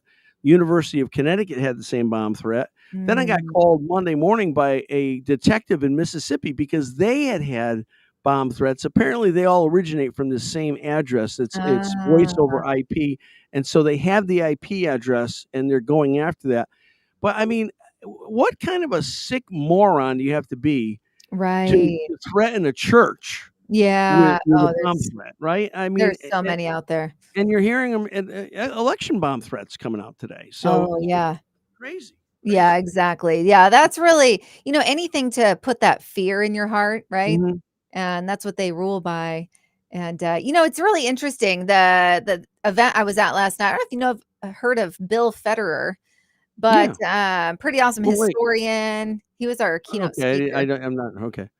But he was talking a lot about projection, and I thought it was so Mhm. interesting and how that's really what the left does, but he went all the Sure. way back to biblical times, right? Yeah. But, Yeah. like, yeah, it's what you do to your enemies. You project onto them what you're actually doing, right? It's like the Kamala Harris. classic Mhm. exactly, yeah, Yeah. and so it was pretty wild for him to go through thousands of years of, that's the tactic, and it's still being utilized today in this very Mhm. race. Wow. Yeah. I had an earlier guest on that we have on fairly regularly. She's out in California. She's got also a very large social media presence, and she grew up in California as a liberal, and had an epiphany and became a person of faith and a common sense conservative, and she's Nice. part of that walk away movement, for the Right, Democrats. right. I asked this. I want to ask you the same question. You're so involved, and you know so many people. You know, my wife and I 2 weeks ago watched the Reagan movie that Oh, came out, yeah, great right? movie. And I loved it. I thought it's a movie, but it was well done. And Mhm. I was so struck by something I already knew, that there was a relationship, a friendship, if you would, between Ronald Reagan and Tip O'Neill. And Tip O'Neill, of course, was the Democrat leader at the time. And when they're on TV, they're fierce. They're going after each other. We're in the Right. in Congress, they're going after each other. But afterwards, they'd go out and have a beer together or have a scotch together, and they Mhm. could talk, and they could be personal with each other. Right. I feel like those days are gone. I don't know about you, but I Yeah. have lost so many friends since 2016. It's hard to imagine. And I mean, called things that, I'm a pastor, for crying out loud. I don't hate people. Right. Do you think, and first of all, let me ask you this, have you lost friends over the last few years over this stuff? If you have people that kind of either, kind of separated from you or just went Yeah. after you, has that happened? I haven't had any of my friends go after me, but I definitely have, it's the people I hung out with in 2020. I think we mutually in an unspoken way went our own way, right? Like Yeah. there wasn't bad blood there, but I Yeah, used to yeah. hang out like even like right as everything was being shut down. I was in Vegas with 4 different friends and I only talked to one of them now today, right? Because they handled COVID very differently than I did and politically we're not on the same page. And so they didn't say anything nasty to me, at least to my face, right? Yeah. But we don't spend time together anymore. So yeah, it's definitely I'm okay with that though, within reason, because I Okay. just don't have a lot of time for nonsense. But Sure, you've heard definitely. stories of, friendships breaking or families. There was a poll taken 2 weeks ago. I was shocked by this. 28% of the people polled said that they had lied to a family member about who they were voting for. And they're not Harris voters. There ain't no lying Harris voters out there. These are all Trump people. Yeah. And if you guys That's start lying to your disappointing. family because you can't honestly say who you're gonna vote for, I think that puts us in a really bad place as a country. Yeah, it's not a good look either. It's like if you can't just live with who you are, that's really weak, right? So, Yeah. and I am definitely against. I'm okay with, having a friend that I've been friends with for 5 years want to go their own way and same with me. That's Mhm. one thing. Family, I always, even though I don't have any liberals in my family, and it's a None? big Really? family. No, I don't Wow. have any. And, I That's only have one cousin who got vaxxed, so I'm talking out of, like, 50 people. oh my Pretty gosh. amazing. So I come Wow. from some pretty wild Texans and Yeah. Oklahoma and no nonsense. But, that said, I'm a big family first person, Okay. and I 100% am against families splitting up over this. They just need to be Yeah. respectful and keep their mouths shut during dinner. We've Trump just Oklahoma and Ted Cruz, by the way, they've called it for Ted Cruz in Texas. So Oh, we've kept thank that God, kept that Senate seat. seriously. Yeah. I was worried about that one. Yeah, 52 to 46, Ted Cruz, and they've called the race I for Ted. Good. So with all this tearing in the fabric of the nation and relationships and everything else, do you think we'll ever get back to the Reagan Tip O'Neill days where we can argue, but we can still, disagree agreeably? Is that horse out of the corral, or do you think there's a way that I we can think come back? so. I'm talking if it's gonna go back in, it's gonna be 20 years or so. Like, I really think the damage is Wow. deep. Yeah. And I also think, we all, a lot of people that I run in circles with, we've had enough, and we see people that vote leftist and that lean Mhm. that way Mhm. almost as an enemy of the state. Yeah. And Yeah. so, outside of my blood, my family, I just and this goes for a lot of people I know, they just don't have the tolerance anymore. Yeah. And I'm okay with that for now because I do think we need to hold people accountable for their actions. I mean, I just found out someone today who complains to me regularly Mm. about how they have crime on their street in Portland, right? Complain to me about that almost every time I talk to them, and Yeah. I just found out that they're a Kamala voter. And I'm Oh, thinking, "Oh, if you're voting that way, then you're voting for all the Democrats in Portland also, but you're gonna complain." So yeah. that for me Mm. really chaps my hide, and Yeah. my sympathy is now completely gone. Joe Rogan endorsed President Trump, and he did it Yeah, while he was interviewing Elon Musk. a little late, And but yes. I imagine you must be a big Elon Musk fan, given Oh, your I'm a big your Halloween outfit. Oh my gosh, yeah, Uh, I am. I mean, I'm still as far as, like, from a Christian perspective, like, I don't believe he's a believer, yeah, I don't think so either. but Yeah. yeah, I think he could get there, but he's doing so many great things, and when I listen to him just, like, bro out in his Yeah. conversations, with Yeah. Tucker or with Joe Mhm. Yep. Rogan, Yep. he's just a very likable man and brilliant, and, You're smart. so we obviously need to keep our eye on him, as far as we just don't know where he's coming from. But I am a huge fan. I hope some really strong, cool believers get around him and can influence him. I think Yes. that he'd be such a force to be reckoned with. You know, I was watching Tucker interview Mark Halperin. You know, Mark was an ABC guy and then MSNBC. He's a Democrat, but fairly Right. level-headed.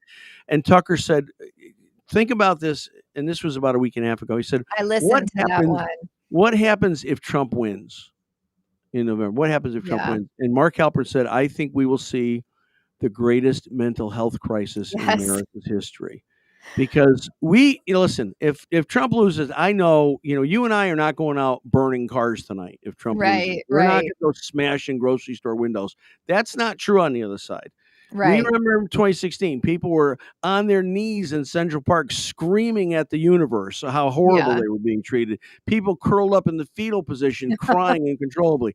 We're not Yeah. going to do that. Republicans don't act that way. But are you concerned at all that when Trump is declared the winner, that we might have violence in the streets? We might have problems with these people? Do you think Mark Halperin might be prophetic in that regard? No, I think he's absolutely spot on. I thought that was funny because Tucker goes, "Are you serious?" And I he's know, like, right. Yeah. And I'm like, Exactly, of yeah. course. Tucker doesn't live where we live. Like, I'm like, Right. yeah, he's 100% accurate and spot on with that. Like, for instance, my husband's Portland police, and he's on mandatory OT, and all his normal days off are canceled until further notice. Like, downtown Portland, all the businesses are boarding up their windows already. Antifa's Oh, already wow. declared they're going to be out tonight at 9 p.m., regardless of the outcome.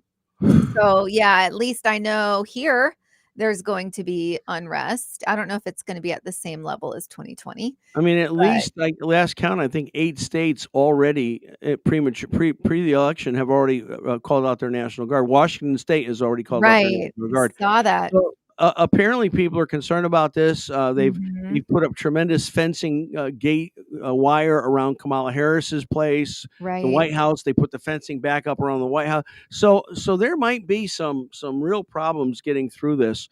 Yeah. I mean, I don't want Trump not to win because of that. If that's what it's going to take to sort this out, then I say, okay, let's go at it. But Right. I hope that's not. And Yeah. the Wisconsin Senate is looking very good right now for Republican Hovey over Tammy Baldwin. Good. That could be a big I've deal. been promoting him Wisconsin, a lot. a great House race, very strong for Republican. Yeah. What do you think? What's your gut? I mean, what do you really I think? think we're is gonna going to be- get it. I You do. Okay. I'm more Alright. worried about inauguration, like of them Yeah. actually certifying him. Mhm. So Mhm. that's more where my concern lies, because they've been already pulling some funny business, Sure. passing laws, right? So that basically setting us up to where they wouldn't verify him, or certify him, excuse Well, me. they can't pull the insurrectionist nonsense because Yeah. he's never been charged with insurrection. None Yeah. of the indictments ever mentioned insurrection. So I think of Trump's accomplishments as president and coming into this next term, his greatest accomplishment will be the Supreme Court, because I'm going to trust Yeah. the Supreme Court is not going to let these shenanigans stand, and they're not going Right. to overturn an election by the American people. Yeah. So I Yeah. think we're fine. I think we're fine. Yep. From your All lips right. to God's ears, as my mother-in-law How's your says. podcast going? It's 30-sided going really leadership. well. Doing Yeah, it's good, going really yeah. well. For All right. sure. Yeah, we're picking up even more countries. I think we're up to like 71 now that are And watching. we got a lot of people watching tonight. A lot of folks here Yeah. in the audience. How do people follow you? Awesome. What's the best place for Yeah. people to follow you? On Instagram, ksoc.lower48. And then everywhere else, KSOC Uncensored. So KSOK. Uncensored. All Yep, right. it's kind of like a play Hey. on my name, like a J-Lo, you know. Gotcha. Well, we like you better than JLo. Okay. Yeah, I know she's yeah, Hey, that thank was you a so bad much. comparison. Thank you. Thank you so much. Always a pleasure to see you. Thank you so Oh, much. you as And, well. stay safe in Portland, and Thank you. give everybody a hug for me. All Hey, right, will Kristin do. Sokoloff, everybody. Thank Woo! you, Yeah. guys. Thanks for having me on. Bye. Have a- Thanks, Kristin. Okay.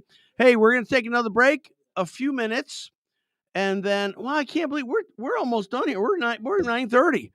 We need some more Trump states winning. North Carolina's looking good for Trump. Okay.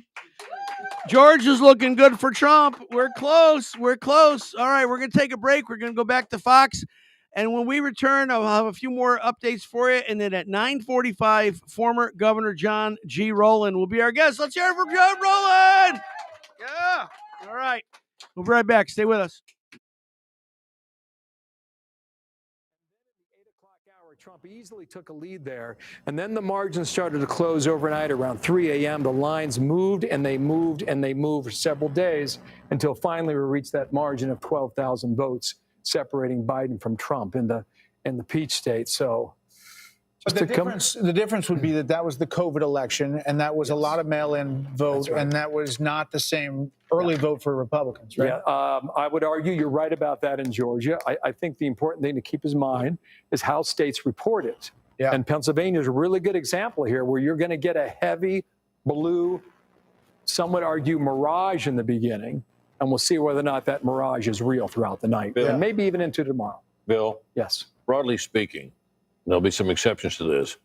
Does it appear to you that she is underperforming Biden nearly everywhere? It's a great question, Britt. This is just anecdotal. I answered the best way I can. I've been poking around all over this map. I can find some good news for her by a point here, a point there. I can find a lot of good news for him, a point here and a point there. But it seems where the areas where she is gaining the most is where the votes are. And the areas where he's gaining the most is the area that he targeted, and that's the rural area. Whether or not you can extrapolate that over a place like Hall County, 72%, right? Banks County, 89%. Now, problem for him is that that's 94 out of 159. But I can move along the northern border of Georgia.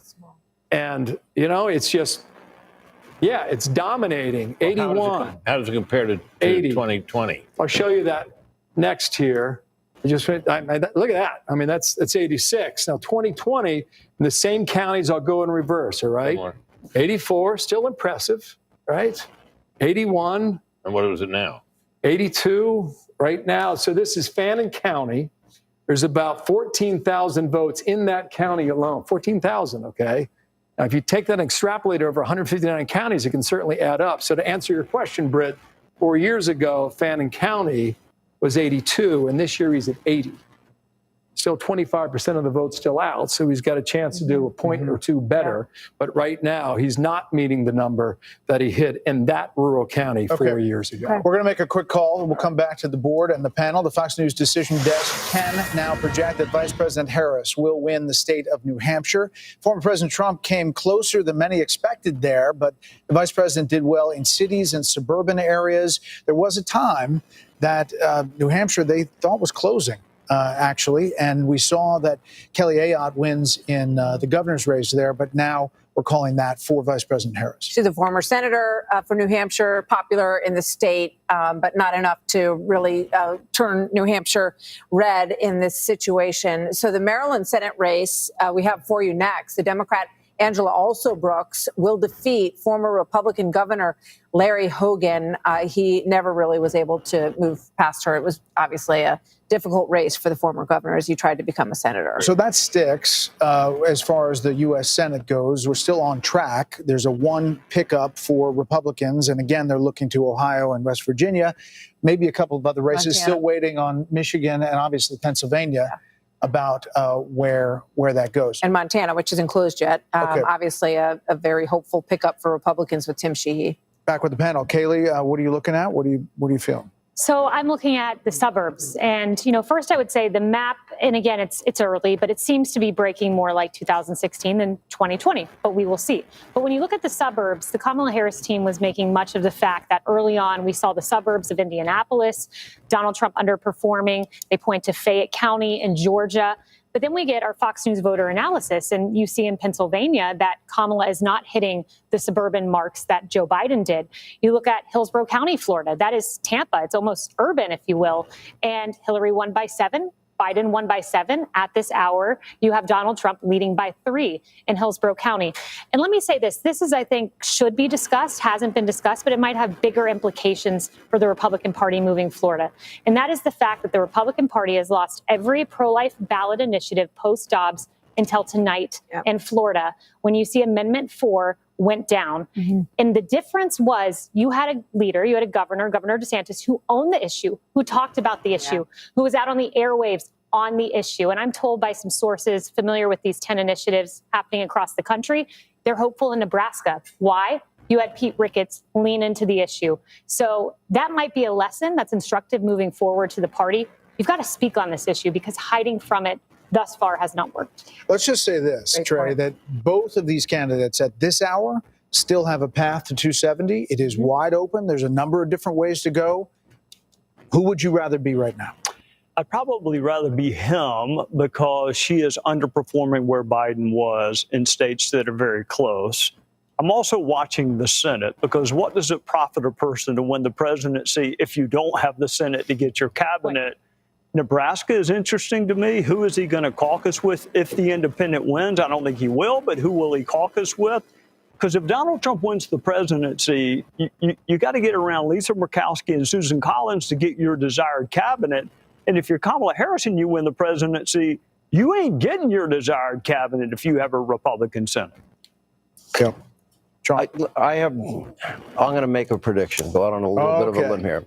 I am growing more and more confident as I sit here and listen to everybody, and I am talking to people that know their states as well as anybody.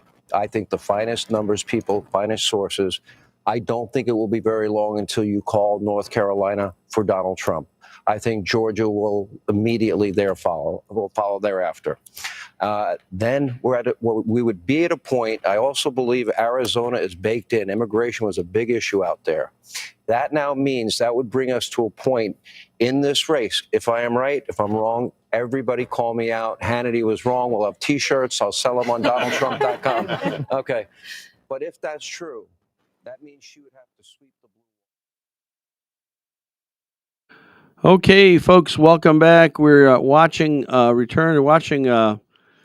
Hannity right now. It's flipped to Georgia's flipped back to Trump, and Hannity says he's talking to really astute numbers people. And we already heard on another channel that is very close to calling North Carolina for Trump. That's always been the pathway to victory. Georgia, North Carolina, Pennsylvania. Yeah, let's hear it. Hey, we've got another guest out here. We're going to wrap up the evening with him, and I'm so honored to have him. I tell you, without fear of hesitation and or being argued by any length. I've learned more from this next guest about politics than I've ever. He's forgotten more about politics I've ever known, and he's helped me in so many different ways. And started a radio together. He and I started a show back in 2010. If it wasn't for him, I never would have got on the show in the first place. And so whatever broadcasting career I've had in the last 14 years, I owe it all to this next guest. And so let's give a warm welcome to the former governor of the state of Connecticut, John Rowland. Woo! Yeah. Hey, Gov. Pastor Will, how are you? I am better than I deserve, my friend. Aren't we all? So exciting. First time we've ever had a live audience, and they're very revved up. They're very excited. These are you get people excited. Yeah, it's nice. It's good and bad. And you're off in seclusion somewhere with the grandkids, right? Well, see, I'd like to tell you that I've been watching Fox and I've been listening to you, but I've been watching Paw Patrol for the last 2 hours. Okay. So, I'm a little behind the curve. So you're a big shot podcast guy. I'm watching Paw Patrol. Yeah. So much for the radio careers that we started 10 plus years ago. Yeah. So let me ask you this, Gov. What's your gut? You've got the best gut in politics anyone I've ever met. What's your gut right now? Well, first let me say this has been the strangest campaign that we will ever see in our lifetimes. Yeah. I mean, we have a repeat president running for office again. I mean, how many times has that happened? We have an incumbent president that takes a dive, whatever number of weeks, days, months before the election. And if you recall, I bet you it was about almost a year ago on the TIC, I said to you, you know what? Biden is not going to be on the ballot. You did say that. I remember. So having said all that, I think Trump pulls it off. Yeah. I think it's all going to come down to Pennsylvania. Wait till you see that map for Pennsylvania. It's going to be one blue dot. Right. Philadelphia. And then it's going to be all red. Yeah. And it's just hard to believe that one dot could outnumber the whole rest of the state.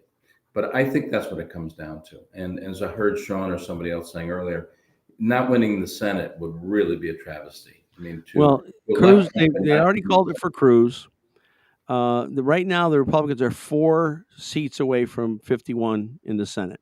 Right. And they've got some really strong candidates and races coming up. So, but the thing that's great, Trump is winning the popular vote by right now by almost 4 million votes. That's crazy. And I don't think anybody thought he'd even have a shot at winning the popular Not even close. vote. But that just shows how crazy the whole election cycle has been. You know, one of the things we talked about it a little bit in the past. It was a weird election because it was unconventional in so many ways. I mean, there's only 2 different voters out there: the Trump likers and the Trump haters. There's no Kamala likers. There's 0. Right. So she spent her whole time in the campaign trying to pour gasoline on the fire of Trump haters. She never had a press conference. She didn't care if anybody ever liked her. That was not her mission, and she succeeded very well. And the mission of trying to get people to like her, to understand her policies, to embrace her, didn't even exist. She never made even an effort to explain to the American people what she was all about. Nothing, 0. So she was just all about pouring that gasoline on the fire. And then Trump's challenge was to get people that really didn't like him, and excuse the pun, to hold their nose and vote for him. And I would have liked to see him do a commercial that said, "Vote for the devil you know versus the devil you don't know," in nicer terms. But that would have been a very interesting ad, basically saying, all right, just vote for the devil you know versus the devil you don't know. And I think a lot of people would have said, you know what, he's right. I'm going to do that. Yeah. And just bring a few more people across the line. It's going to be crazy. But having said all that, I still think he pulls it off. It's not going to be pretty. It's not going to be tomorrow. Yeah, I don't mean, it's going to be tied up forever. But yeah, my gut still is, to your point. My gut still. We always said it came down to Pennsylvania. I remember there was an election, the Bush election, 43 W. It came down to absentee ballots from military personnel in Florida. And Karl Rove said that's what we're focused on. So it's pretty impressive to see how people have it narrowed down. But I think that's where we're going. When you were in Congress, when you're governor, you certainly were someone who knew how to work across the aisle. I watched the Reagan movie with my wife a couple weeks ago, and I knew this, heard the stories of it, but they really played up the part that Reagan and Tip O'Neill had a fierce battle when they were in public, fierce media battle, but behind the scenes they're going out, they're having a beer, they're having a scotch, whiskey, and they really could be caring about each other when it was over. But those days seem gone. I mean, I have lost so many friends since 2016. People who I've known for years, and people who know I'm a pastor. I don't hate people. There's nobody that I want to wish any ill toward. And yet, for some reason, if you support Trump, you're the devil incarnate. Do you think, as divided as we've gotten, the poll a few weeks ago said 28% of people who were surveyed said they had already lied to a family member about who they were voting for? And we know nobody's lying about Harris. There's no Harris liars out there. It's all people that want to vote for Trump and are afraid to tell their families. Do you think we'll ever get past where we are and kind of get back to being able to disagree agreeably? So I think, by the way, I watched the movie last night. I didn't think it was great. I thought, what's his name, did a great job playing Reagan. I was there in 1984. I was in Congress in 1984, Reagan's second term. To your point, you never even said someone's name on the floor of the House, let alone called them a name.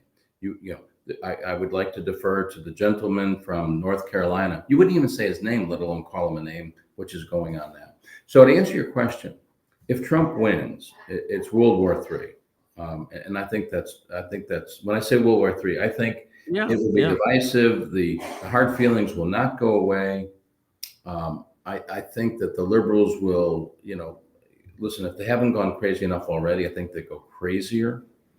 If Kamala wins, then I think I'm going back like the Tea Party folks that were so instrumental a handful of years ago. Sure. I think at that point, they kind of put their swords away, things died down a little bit. Having said all that, we're still talking about, 10 years before things come back. And frankly, I think they only come back if we have someone like Reagan. I don't think it happens. It would just, I mean, if you think about the candidates, we've had 300 million people in the United States of America. We got Joe Biden, Hillary Clinton, even Trump, good, bad, or indifferent, has been a controversial. Right. So Kamala Harris. Kamala Harris, even Mitt Romney. I mean, we've not had strong candidates. We've not. Ronald Reagan, when you watch that movie and you think back, he dominated every second of the day. He dominated the press. He sucked up all the oxygen without even trying. Wow. He was a true gentleman. And yes, he got along with Tip O'Neill. All those stories are true. The stories when I was in office as governor, getting along with Tom Ritter and all the Democrats, are true. But it's about respect. And that is not in the American political world right now. There's no respect. There's no consideration for other people's positions. And it's gone like this, Will. It's really kind of, it's evolved and developed into our community, into our neighborhood, into our businesses. My daughter works in New York in a school. The headmaster put out, had to be 3 pages long, talking about, regardless of how the election goes, this is what we should do. This is how you should talk to your students. It went on and on and on. But so I think that's the world we're in, and I think we're going to be in it for a long time. Sadly enough, they just declared Chris Murphy the winner in Connecticut over Matt Corey. So we kind of close. By the way, it's 99% re-election in Connecticut. Don't even look at whoever's an incumbent, 99% will be re-elected. There might be 1 or 2 or maybe more, but that's about it. Could be. By the way, let me add something to that, Will. Yeah.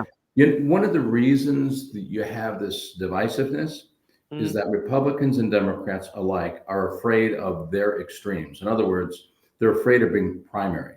The only chance of a Democrat and congressman or even a state rep or a Republican sitting incumbent to lose is probably in a primary. So they're always worried about their flank. So that's why you kind of get the crazy extremes and people playing to the right and left versus playing to the middle.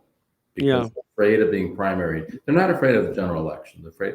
In Connecticut, none of the Democrats are afraid of winning a general election. They're worried about a primary. So they'll always guard their left flank. This race in Georgia is unbelievable. It's going back and forth every 10 minutes. It's Harris, it's Trump, it's Harris, it's Trump. It's Trump right now. I'm still optimistic. I still think Trump's going to carry the day, the night, the season. Tucker Carlson was interviewing 2 weeks ago, week and a half ago, Mark Halperin, who, ABC News had a falling out, ended up on MSNBC, a Democrat, basically, but a level-headed kind of guy. And Tucker said to Mark, all right, so let's look ahead here and let's say that Trump wins. What do you think it's going to look like? And Mark Halperin said, I think we'll see the biggest mental health crisis in the history of the country. Because you remember back in 2016 when Trump won, we had people in Central Park on their knees screaming at the universe. We had people curled up and crying. What do you think's going to happen, Gov? If when it's announced that Trump's the next president, what do you think? How's the other side going to respond? They're delusional. They've had the Trump syndrome and all the terminology we've used over the last few years. The problem is they bought into this whole thing. And here's what I've said to people: he's a Nazi, he's a fascist, he's going to do this, he's going to be a dictator. And the only clear answer to that is it's really simple. He was the president of the United States for 4 years. Was there any indication of that in any way, shape, or form during any of those 4 years? I mean, that's all you have to say.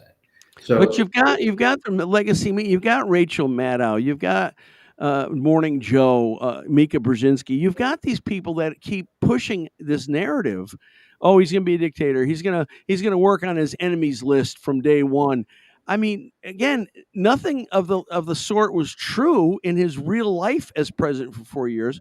But yet people are buying this legacy media pablum that they're being fed. I don't understand why people. Well, don't forget the left is trying to hold on to the left. And the folks that are on CNN and CSNBC, they're barely alive, with following. So for them to be leaders of the crazy left, they have to have the crazy comments. And so they love feeding this narrative of, he's going to, on day one, we all saw what he said. On day one, he's going to be a dictator, blah, blah, blah. Everybody knows what he did in 4 years, and Sure. this is what you're going to get. Listen, if you said to everybody walking in to vote today, would you like what you just had during the 4 years that Trump was president? Would you like to replicate that again? Who could say no? Right. Give me Right. a reason why that's a bad idea. Give me one reason, and forget this January 6th nonsense. Give me one reason during the 4 years of his presidency that you wouldn't want him back as president again. If you ask any one of those liberal folks that question, they'd be humana. They wouldn't be able to answer. And that's probably, and I wish that's where the Trump campaign went, beating up on Nancy Pelosi in the last day and all the other crazy stuff that goes on. And if he just said something like that and just said, can I ask you a question, ladies and gentlemen, the American voters? Tell me one thing that you didn't agree with during the 4 years that I was president. Name one thing. And just pause. Silence is a great weapon. And people, what would people say? January 6th, January. Well, forget January 6th, and that's all contrived. It's all. They were asking people. Man on the street was going, "Oh, do you agree with Kamala Harris that Trump is a fascist?" Yes, I think he is. Yes. Gets to the last one. Do you think? Yes. He goes, "Can you explain to me what fascism is?" And she goes, no clue. No. I'm really not sure about that. It's like, listen, everybody's got the platitudes going. Everybody's playing into the single shots. But listen, there were two things at play in this campaign. Kamala had to pour the gasoline on the fire, never identified herself. And Trump, all he had to do was get people just kind of refocused. Frankly, I thought he spent way too much time doing his rallies and playing the base. He needed to appeal, and it's too late now, but really needed to appeal. We're seeing this rural city and urban thing going on. The suburban vote, the vote outside of Philadelphia is going to make the difference. The main line, and all. And if he can appeal to those folks to just say, you know what, I'm going to close my ears to all the noise. I really do like what he did 4 years ago. And I wish he played that because he had a record to play on. And he didn't have to say it's the best economy we've ever had in the history of the world. Okay. Just say the old line, were you better off during those 4 years or these 4 years? Really simple. Hammer it. But it is what it is. And when you're a fearless, crusader like Donald Trump, you got to take the good with the bad. I mean, that's hard. And I think he's not only capable, I think he's willing to. I think he relishes the bad. I don't think a normal human being would want to go through this. You can't be a normal human being to want to put yourself through all kinds of impeachments and charges. I said to somebody, "Oh, I don't like him, but he's been indicted." I said, "Name one, name me one charge out of the 100 that he's been indicted for." Well, I can't think of any, and blah blah. He's been through more stuff. He's a resilient son of a gun. And they say only Andrew Jackson and Abraham Lincoln have been treated worse than Trump. That's right. They've both been shot. Andrew Jackson, I have to think about that. I think he was shot. Hey, listen. While we're getting ready to wrap up here. So you served in Congress. You were the youngest congressman ever elected, youngest governor at the time ever elected. The natural ability that you have to read people, read rooms, read the atmosphere. What are some of the things that you miss? Are there any things that you miss, whether it was your time in Washington or your time in Hartford? What do you miss about politics? So what I miss is no longer there. I really miss the camaraderie and working with other governors. One of the things you find in politics and you find in being a pastor is that it's relatively singular, lonely. And when you relate to other pastors and you connect with other congressmen and governors and so forth, and just kind of share ideas, and frankly, just trying to be able to get something done. I mean, we were excited about getting things done in Hartford and University of Connecticut and the state university system, and trying to rehabilitate what's happening in downtown Waterbury. So we had major projects. I miss having impact on all of that, and I miss the friendships. But the good news is, 25 years later, I'm still seeing the people that I was friendly with on the other side of the aisle. Okay. And still communicating and connecting with them. But it's a different world out there. As a friend of mine said, this is not the world I want to be part of. And it's a little upside down. I think I'm being kind, because it's a little upside down. Well, I don't know that we'll ever get back, but I'm Probably I'm more grateful. through your business than my old business. I think so. If there's any hope, it's going to come in If Christ. there's any hope, it's through the church, not through politics. So, kids sleeping. It's kind of quiet there. It's very quiet. Patty's in the other room listening to the podcast. I'll get constructive criticism. And, sometimes you get to a point in your life where, looking out for grandkids and tomato plants and watching Paw Patrol, it's not so bad. But well, do I miss it? I don't miss. I wouldn't want to be in it today for everything. Yeah. But I miss 25, 30 years ago because it's so different. And I feel for the people that are in it now because forget being fun. It's hard and it is. There's not a lot of appreciation and you just got to kind of keep your head down and know you're doing the right thing. So I give a lot of credit to those out there that have run, those that will be winning tonight across the state of Connecticut. God bless you. And just stay focused and try not to get dragged into the he said, she said. It doesn't serve us well. Good advice. Well, I'm certainly glad for the more than 20-year friendship we've had. It's hard to believe it's been that long. Feels longer. 14 years ago on the radio, that was quite a fun set of days that we had. Well, listen, hey, we're done with the show, so thank you so much for coming on. My pleasure. Tell Patty, give Patty our love, and we'll hook up soon, and hopefully we'll have some fun Trump stories to talk about in the coming days. So and we'll happy see what 25th anniversary for the church. Thank you. Hey, everybody, John Rowland, former governor of Connecticut. Yeah, woo! Thanks, Gov. Love you. All right, guys. Well, that's it. We are done. Thank you for watching. If you're watching live, thank you so much for joining. Remember, we're always looking for like, share, comment. Helps the algorithms that were invented by Al Gore. Thank you for that. I'm just waiting. I want to see North Carolina go to Trump before we sign off. But we're getting close. And thanks for everybody for coming in. It was such a pleasure having you guys here. Thank you so much. Give your brother a shout out. Really? He's watching? Jacob, are you watching? Jacob, how are you? Thank you. Thank you so much for watching. Good. Hey, okay, so listen, we're planning on being on tomorrow. We're tired. I'm going to be up all night with Will. Will and I are going to be watching a result return. We stayed up till, 3:30? 2016, Will, was it 3:30 in the morning before they said Trump was the president? We're going to do it again.